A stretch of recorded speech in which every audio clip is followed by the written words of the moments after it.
So I'm going to just say a few words and then I'll step aside so you can speak with our heroes. Please note that not only is Deputy Nolan a 7-year veteran with the Sheriff's Office, but she also trained this young man 2 years ago as his primary field training officer, which is awesome. In addition to that, after the fiery crash the next day, Deputy Sunkel was on his assigned duties, went to a domestic violence call, and wrestled a loaded handgun with the safety off from the husband that was fighting his wife and wanting to end his life. So, with that, tell me when you're ready. I'm ready.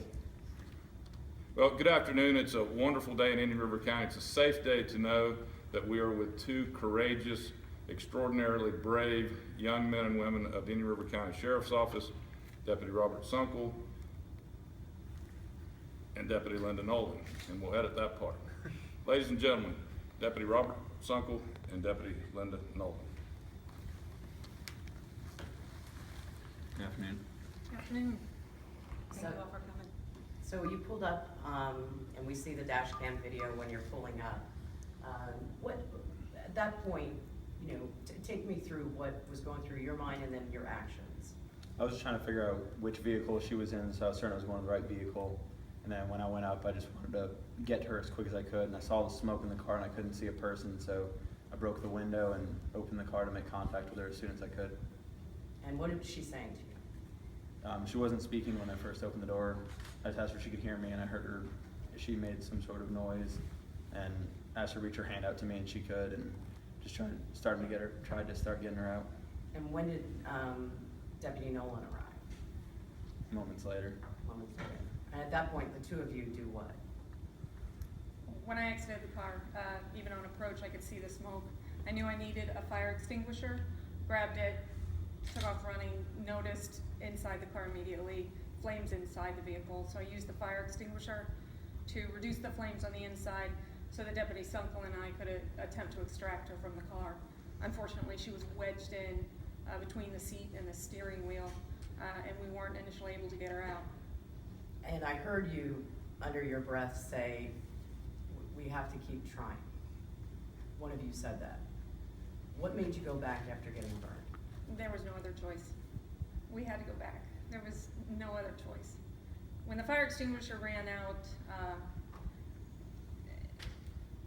we knew the only way to continue, we had to go back in the car. Deputy Sunkel gave one last ditch effort, a little bit of prayer, she popped free, and we just pulled, and we were able to get her free. At that point, we needed to get away from the vehicle for potential explosions, and the fire continued to get worse. And fortunately, we were able to get her out and free from the vehicle. And at what point were you thinking, wow, I could have just died? I don't think it took a while. It was more of once she was in the ambulance and afterwards, but it was a while after, once the adrenaline stopped pumping. So you weren't even thinking about yourselves. No, at the time we just wanted to get her out of the car. Have you been able to meet with her or talk to her? No. No, her condition still, there's no contact at this point. Definitely, Nolan, you trained Deputy Sunkel when you first got here. What, as far as when you're out on patrols or going to certain scenes, through the training or even just through the time that you guys have been out on the road together, what's made him a good fellow deputy to have out in the county, in the community? Well, I was his first officer, so day one when he walked in the building, he was in my car. I could tell right up front. I would be glad one day to have him as my partner out on the road. He's a good guy. He did things right.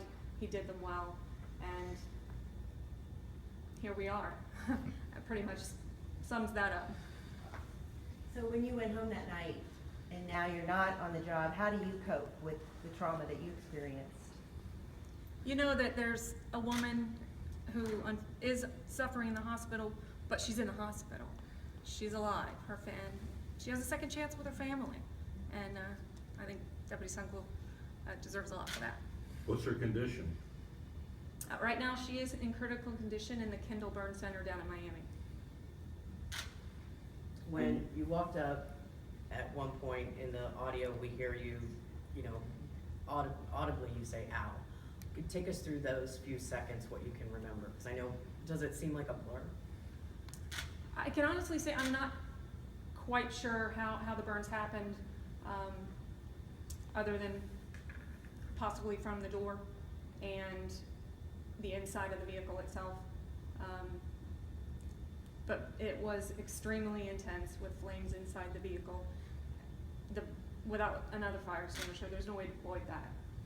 When you look at, you have bandages on your hand, what are the extent of your injuries? I was very lucky, 2nd degree burns, and I should be fine in a few days. Is this the worst injury you've had on the job? I've been very lucky, so I'm gonna say yes. How did you not get hurt, Deputy Sunkel? Pure luck. I have no idea how I didn't get hurt. I was wearing gloves that I had in my car, and I think that prevented me from burning my hands, but other than that, I have no idea. You were in full flames. Yes, ma'am. Were you ever scared at all in that process? I mean, knowing what you were walking up on, I mean, what goes through your head when you walk up on a scene like that where, you know, there's probably potential for even more explosions and stuff like that? Once your adrenaline's pumping, you don't really think about anything. You just focus on that one goal and just try and get it done as fast as you can. As far as training goes, I mean, obviously you guys, when you go through police training, you guys go through different experiences. Is this something that you guys are taught when you're out on the scene, how to approach a vehicle, how to assess in these instances? Well, we approach every scene kind of similar, and you assess the scene, figure out what's going on. Generally, we don't deal with fires that often, but we just try and approach it the same way and figure out what the best approach is going to be.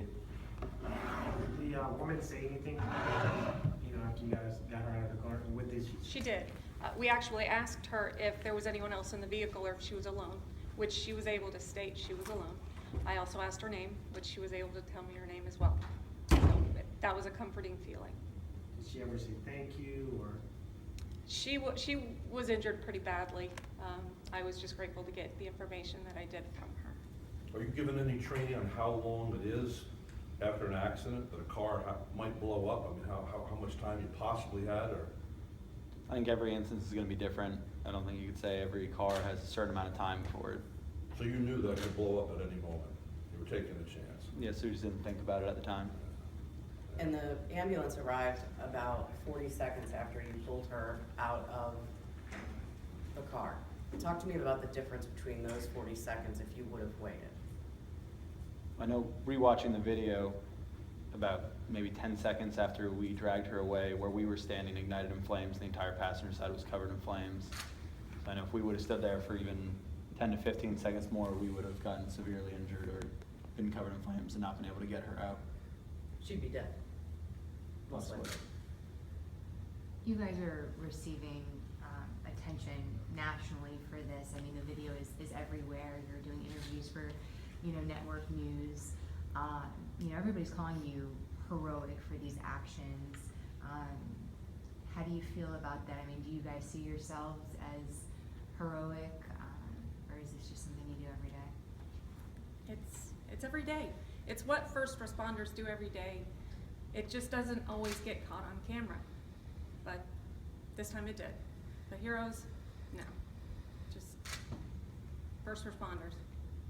What do you want the public to take from this when they see this video? I think a lot of people, you know, obviously law enforcement's gotten a bad name in the last year and a half. What do you want the takeaway from this to be? Just to understand that this is something that law enforcement goes through on a daily basis, and people risk their lives every day doing this, and we're lucky enough that ours was caught on camera, but even a couple weeks ago we had 2 deputies jump in a lake to save subjects who were drowning and took them out, and it's 40 degrees outside and 50 degrees in the water, and they were able to save people. There just wasn't on video, but it happens on a daily basis in every agency. Do you feel like do you almost feel a level of shame being recognized on a national level? Like that everyone should be recognized like this? What we feel right now is for the victim and her family. I think once she has more improvement, we know more about her condition, I think, that's where most of my feelings are right now, is with her and her family. So when you are next to this car and it's burning, did you feel heat? Did you feel all of that, or were you just so focused? You do feel it. There's no way to avoid feeling it. It was extremely intense, but you do stay focused on your job and what you have to do in that circumstance, and that's what we did. And you said to Deputy Nolan, keep going, because you were trying to get far. I think that's what you're talking about. Get far away from the car. Yes. In that moment, is it so confusing about where you are logistically and what's going on because you were so focused on getting her out of the car? I just wanted to get as far from the fire as we could. I didn't know if the fire was gonna spread or what was gonna happen, so I just wanted us to get as far away as we could. And at that point, are you thinking, now you've got to get first aid, or at what point did you realize you burned your hand? Not till long after she left for the hospital. Really? When did you look down and go, oh geez, my skin is peeling? One of the firefighters had mentioned that I had blood on my arms. Some was hers, some was mine. At that point, again, with the adrenaline, you're so focused. But once we knew EMS was on scene, she left by helicopter. It was, at that point, we could take a few deep breaths and assess the rest of the situation, and that's basically when I was notified that I did have burns to my hand. Someone had to tell you. I did feel something, didn't really pay attention to it, but someone did notify me, yes. And second degree burns, I mean, it's not a scratch. I mean, that's pretty serious. No, it didn't feel good later, that's true.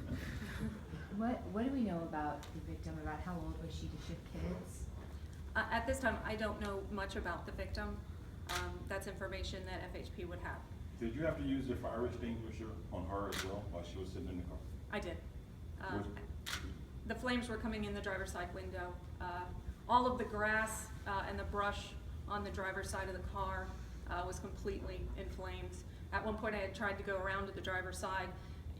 You couldn't get past the hood of the vehicle because the flames were so high. And I did. I used the fire extinguisher to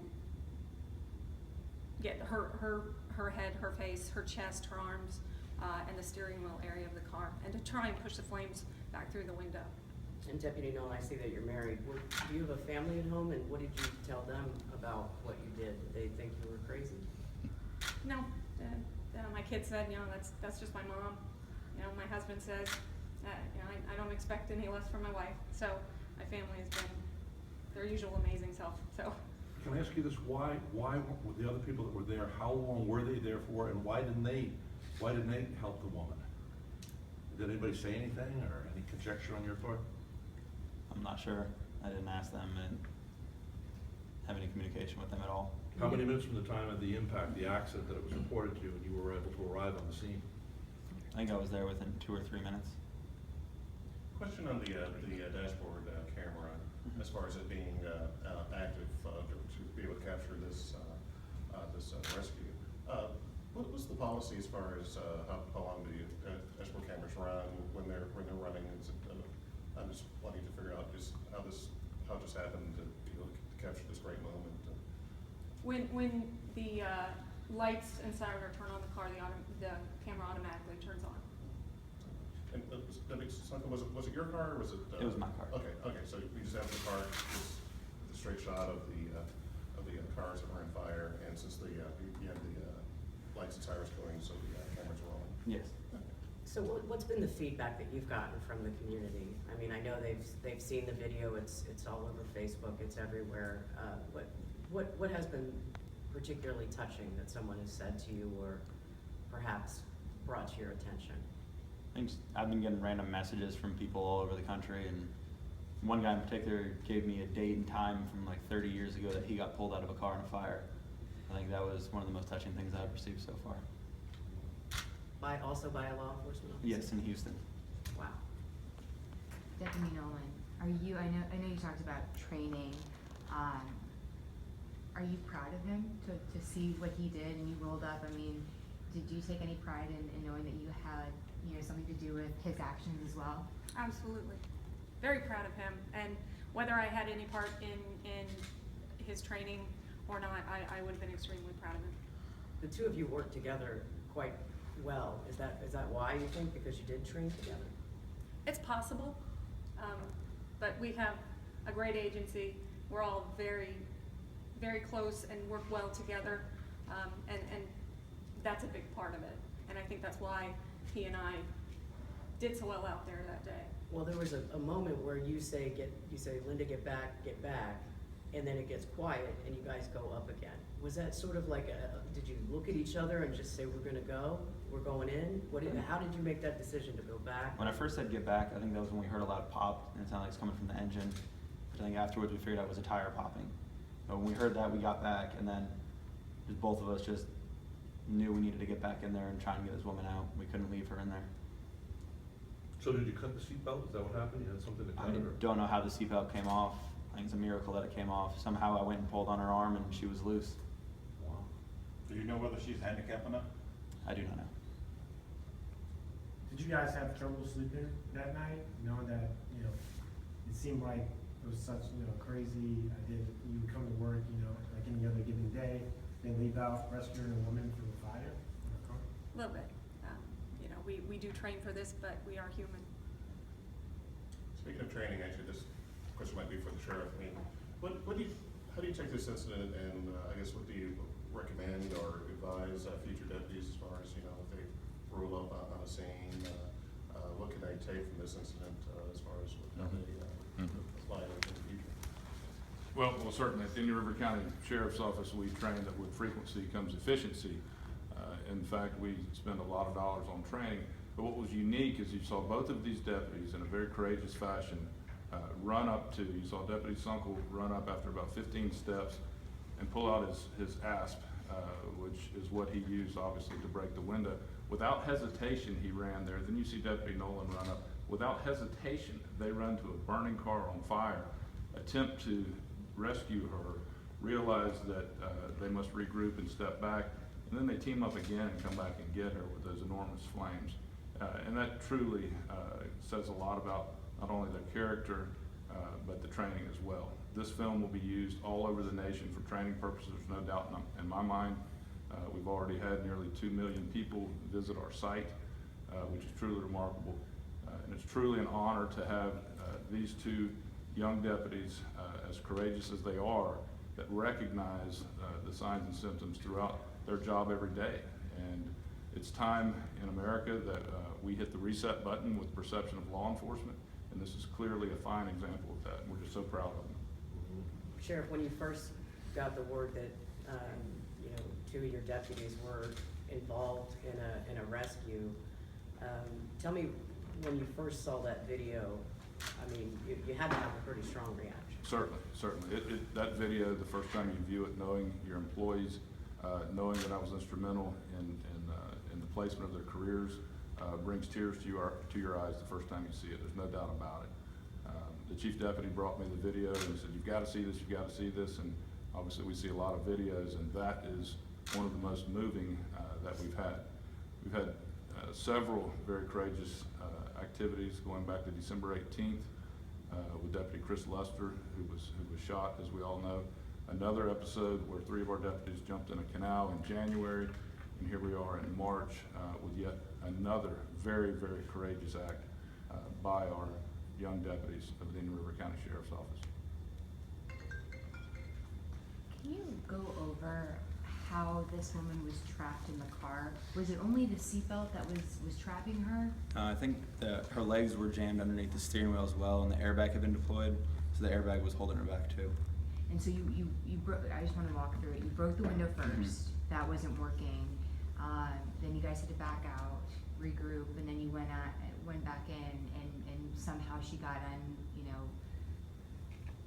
Okay. Remember, she'd been in a horrific automobile crash with Right. 2 commercial vehicles prior to the fire, so she's certainly banged up. Now that you used your do you have your asp on you? Is that what it's called? I do not have it on me right now. Okay, is that like the baton? Yes. Okay.